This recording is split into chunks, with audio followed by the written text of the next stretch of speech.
sa ating lahat, mga kaibigan, minamahal. Kami po ay magpapatuloy sa pangangaral ho ng salita ng Diyos. At ang salita ng Diyos po ito ay wala pong bayan. Hindi po kami nagbibigay ng pagkasobre. Hindi kami nagbibigay ng anuman para kayo ay bigyan ng anumang pera. Hindi ibabahagi po namin ang salita ng Diyos ng libre. Ano po sinasabi ng Bible na gaya ho ng sinabi ng ating kasama? Believe on the Lord Jesus Christ and thou shalt be saved. Sumampalataya sa Panginoong Jesucristo, ikaw ay magkakaroon ng buhay na walang hanggan. Yan po ang aming pinapangaral. Yan po yung aming sinasabi at binibiglang diin sa lahat po ng mga tao na bubuhay dito sa mundong ito, sapagkat yun po ang turo ng Bible, kaibigan. Yun po ang sinasabi ng Bible. Believe on the Lord Jesus Christ and thou shalt be saved. Sapagkat napakarami kong relihiyon ngayon ang nagtuturo na ang kaligtasan ay sa pamamagitan ng relihiyon. Pagpasok sa simbahan upang maligtas, ito po ay hindi po o malihog na tinuturo. Hindi po tinuturo ng Bible na pumasok ka sa simbahan para maligtas. Hindi rin po ang mabuting gawa namin. Bagamat ang mabuting gawa ay mabuti sa amin, subalit hindi ito po ang tinuturo ng Bible para tayo maligtas. Kung hindi ang pagsampalataya sa nag-iisang anak ng Diyos na si Kristo, Jesus, ang ating Panginoon. Siya po ay namatay sa krus, siya po mag-isa ang tumapos at gumawa ng kaligtasan doon sa krus ng Kalbaryo saan itinipis niya ang mahal na dugo at siya po ay napako sa krus upang maisagawa ang kaligtasan kaibigan.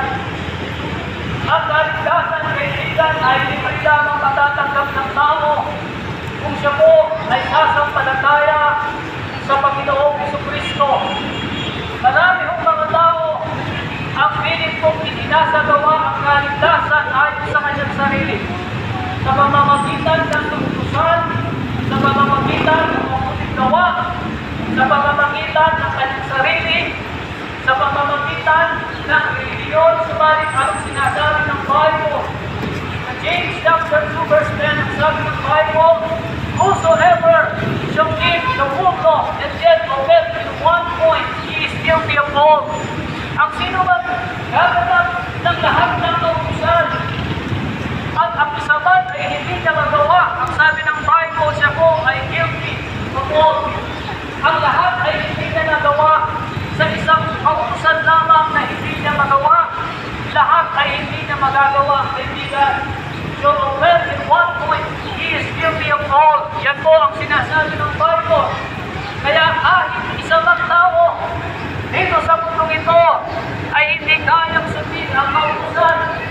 Ang kautusan ay 613 na nakasulat sa Bible. At kahit ang 50 dito, malamang hindi masunod, kaibigan.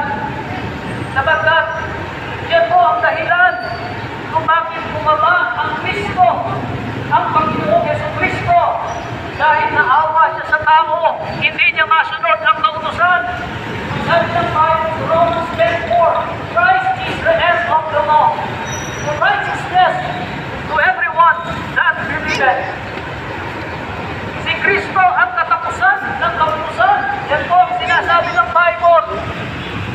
Si Kristo ang katapusan ng kautusan para magkaroon ng katuwiran ng tao upang siya ay sumampalataya o para sa mga sumampalataya. Si Kristo ang katapusan. Si Kristo ang kaganapan ng kautusan, kaibigan. Kaya marapat lamang na ikaw ay sumampalataya sa Panginoong Jesucristo dahil siya po ang fulfillment ng kautusan. Kung hindi mo magawa ang lahat ng kautusan, nagkaroon mo si Kristo bilang nagpapagligtas, bilang isang Savior na nagpapagligtas, Panginoon ng Diyos. Kaya ang sinasabi ng Bible sa Ephesians 2:8, for thy grace are you saved through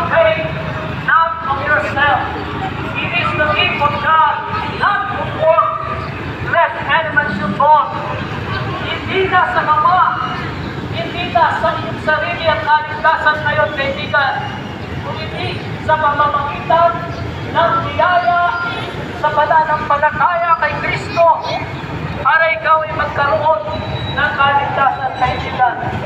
So, hindi na sa religion, hindi na sa gawaing kaligtasan, hindi kay Kristo, sa Panginoong Jesucristo na lang ang kaligtasan, sapagkat siya po ang gumawa ng lahat ng bagay para ikaw ay maligtas, kaibigan. Hindi kanya kanyang sarili. Sabi ng Bible, He has made Him to be sin for us, who knew no sin, that we might be made the righteousness of God in Him. Siya po ay ginawa niyang kasalanan ng kanyang sarili. Siya po ay naging kasalanan sa kanyang sarili. Ilagay niya ang kasalanan sa kanyang katawan para lamang ikaw ay maligtas. Para ang katwiran ng Diyos ay mako sa iyo. Bagamat wala siyang kasalanan, ang sabi ng talata, inilagay niya sa sarili niya ang kasalanan para ikaw ay magkaroon ng kaligtasan, kaibigan. But God commended His love toward us in that once we were yet sinners, Christ died for us. Sabi ng Bible, pinagpilit ang kanyang pagmamahal sa ating mga makasalanan. Si Kristo ay namatay para sa ating kaibigan. Kaya marapat lamang, kaibigan, na bigyan mo siyang panahon, bigyan mo siyang oras, bigyan mo siya ng oras, ikaw ay sumampalaya sa Kanya para ang kaluluwa ay magkaroon ng kaligtasan, kaibigan. Sapagkat balang araw, darating ang panahon, pagkakataon sa buhay mo, kaibigan, ang sabi ng Bible, itatakda sa isang tao ang isang mabagal pagkatapos pagkatapos. Itatakda sa iyo ang kamatayan, kaibigan. Hindi po yan mababago. Merong oras na ikaw ay mamamatay. Merong panahon na ikaw ay mamamatay. Ngunit ang sabi ng Bible, ikaw ay haharap sa Diyos. Walang magtatakbo sa iyo pagharap mo sa Diyos, kaibigan. Walang ibang kundi si Kristo. Siya po ang mediator, ang mamamagitan sa Diyos. Siya po ang tagapamagitan mula sa Diyos. Ang sabi ng Bible, kaibigan, there is one God, one mediator between man and God, the man Christ Jesus. Si Kristo ang siyang mamamagitan sa iyo, kaibigan, kapag ikaw ay humarap sa Diyos Ama. Sapagkat ang Diyos ay ayaw niya sa kasalanan, kaibigan. Sapagkat ang kalikasan ng Diyos ay isang banal, makatwiran, walang bahid na tugis, na kabaligtaran nating mga tao na sinasabi ng Bible, kaibigan, it is written, there is none righteous, no not one, na tayo po ang kalikasan natin ay makasalanan sa harapan ng Diyos. Malayo-malayo, kaibigan, ang kalikasan natin sa Diyos. Kaya hindi po tayo maaari pumasok sa langit sapagkat ay marunong basahan sa pagdating ng Diyos. Ngunit, salamat kay Jesucristo, salamat sa Panginoong Jesucristo, at inakot niya ang kasalanan na ito sa pamamagitan ng pagbabayad tungkol sa krus ng Kalbaryo.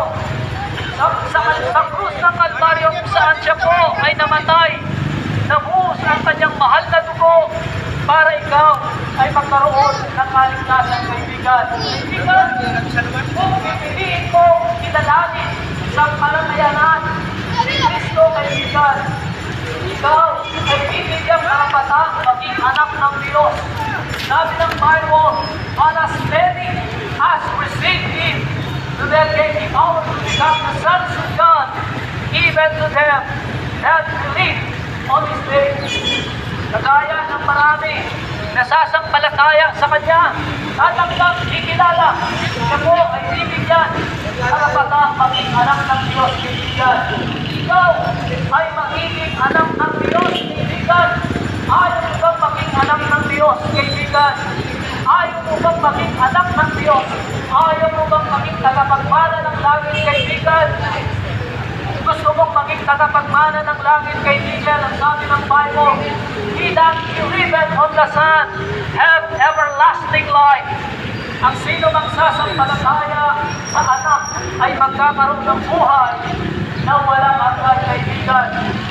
Kaibigan, kailangan makita ang pangalan mo sa aklat ng buhay, kaibigan. Sapagkat doon sa langit ay merong tinatawag na aklat ng buhay. Ang sabi ng Bible sa Revelations 20, 14 and 15, whosoever was not found written in the book of life was cast into the lake of fire. Sino bang hindi makita sa aklat ng buhay ay itatapon sa dagat-dagat ng apoy, kaibigan. Kung hindi mo kikilalanin si Kristo, kung tatanggihan mo ang offer ng salvation, kaligtasan sa iyo, kaibigan, pupunta ka, kaibigan, sa tinatawag na impyerno, kaibigan. Tahasang sinasabi ng Bible. Hindi ko namin sinasabi, kundi ang salita ng Diyos ang nagsasabi na ang tao kapag hindi sumampalataya sa Panginoong Jesucristo, siya po ay dadanas ng ikalawang kamatayan. Sabi ng Bible, death and hell were cast into the lake of fire. This is the second death. Ang ikalawang kamatayan, ang tinutukoy ng Bible, ay ang dagat-dagatang apoy ng impyerno, kaibigan. Subalit, ang Panginoong Jesucristo ay nagbigay sa iyo ng kaligtasan. Kailangan mo ang pagsusunod sa bahay ng Diyos. For the wages of sin is death, but the gift of God is eternal life through Jesus Christ, our Lord. Ang regalong ito, kaibigan, ay buhay ng walang hanggan, at ito ay matatagpuan kay Kristo Jesus na ating Panginoon. Hindi sa relihiyon, hindi sa gawa, hindi sa iyong sarili, hindi. Ito ay matatagpuan kay Kristo. Si Jesus ay nagliligtas. Jesus saves, and only Jesus can save your soul.